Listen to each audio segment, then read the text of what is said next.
السلام علیکم ورحمۃ اللہ وبرکاتہ۔ ایم بابو تنولی اسلامک اسٹوڈیو سے ایک مرتبہ ایم بابو آپ کے سامنے پھر حاضر ہے، ڈھیر ساری دعائیں لے کر۔ رب کائنات سب کو غیب کے خزانوں سے وسعت والا رزق عطا فرمائے۔ ہمارے اس چینل سے آپ کے لیے نماز کے متعلقہ روزانہ کی بنیاد پر انتہائی اہم اور ضروری مسائل لے کر میں حاضر ہوتا ہوں۔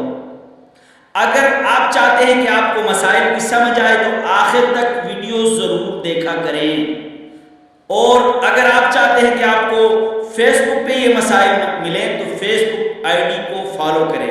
اگر آپ یہی مسائل ٹک ٹاک پہ سننا چاہتے ہیں تو ٹک ٹاک اکاؤنٹ کو فالو کریں، اور یوٹیوب چینل پہ روزانہ کی بنیاد پر اگر چاہتے ہیں آپ کو اس طرح مسائل کی ویڈیو ملے، آپ گھنٹی والے بٹن کو دبائیے۔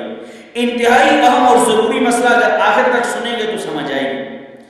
مسجد میں امام کھڑا نماز پڑھا رہا ہے، سوال یہ بنتا ہے کہ ہم دوڑ کے امام کے ساتھ رکوع میں شامل ہونے کے لیے ہمیں دوڑنا چاہیے یا نہیں، سجدے میں شامل ہونے کے لیے دوڑنا چاہیے یا نہیں، امام سلام پھیرنے کے قریب ہے ہمیں دوڑ کے امام کے ساتھ شامل ہونا چاہیے یا نہیں، یعنی ہمیں مسجد میں دوڑنا چاہیے یا نہیں۔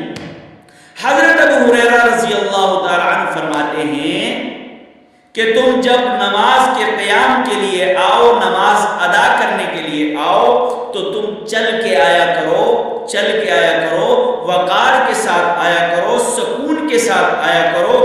حدیث کے الفاظ ہیں کہ تم دوڑتے ہوئے مت آیا کرو، حدیث کے الفاظ ہیں کہ تم دوڑتے ہوئے مت آیا کرو۔ تو اس حدیث سے یہ ثابت ہوتا ہے کہ ہم جب مسجد میں نماز میں شامل ہونے کے لیے جائیں، رکوع جا رہا ہے تو جانے دیجئے، آپ وقار، عزت اور سکون سے جائیں۔ آپ سے سلام امام پھیرنے کے قریب ہے، لیکن آپ نے کیا کرنا ہے؟ وقار، عزت اور سکون سے جانا ہے، دوڑتے ہوئے نہیں جانا۔ اور اس میں اس بات کا بھی اہتمام ہو جاتا ہے کہ آپ نے اللہ کے گھر کا احترام کیا ہے، آپ نے اللہ کے گھر کا ادب کیا ہے، آپ نے اللہ کے گھر کی عزت کی ہے۔ تو اس لیے مسئلہ آج کا ہمیں یہ پتہ چلا کہ اگر رکوع جاتا ہے تو جانے دیجئے، اگر ہم سے امام کے ساتھ سجدہ جاتا ہے تو جانے دیجئے، امام سلام پھیرتا ہے تو پھیرنے دیجئے، لیکن دوڑ کے نہیں جانا۔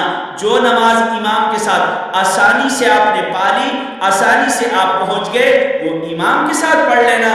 حدیث کے الفاظ ہیں کہ باقی آپ بعد میں پڑھ لینا، باقی آپ بعد میں پڑھ لینا، لیکن آپ نے وقار، سکون، عزت کے خلاف نہیں، پاگلوں کی طرح چھلانگیں نہیں لگانی، دوڑنا نہیں ہے۔ تو میرے بھائیو، یہ مسئلہ اگر سمجھ آ گیا ہے، آپ تک میں نے پہنچا دیا ہے، دوسروں تک پہنچانا آپ کا حق بنتا ہے نا۔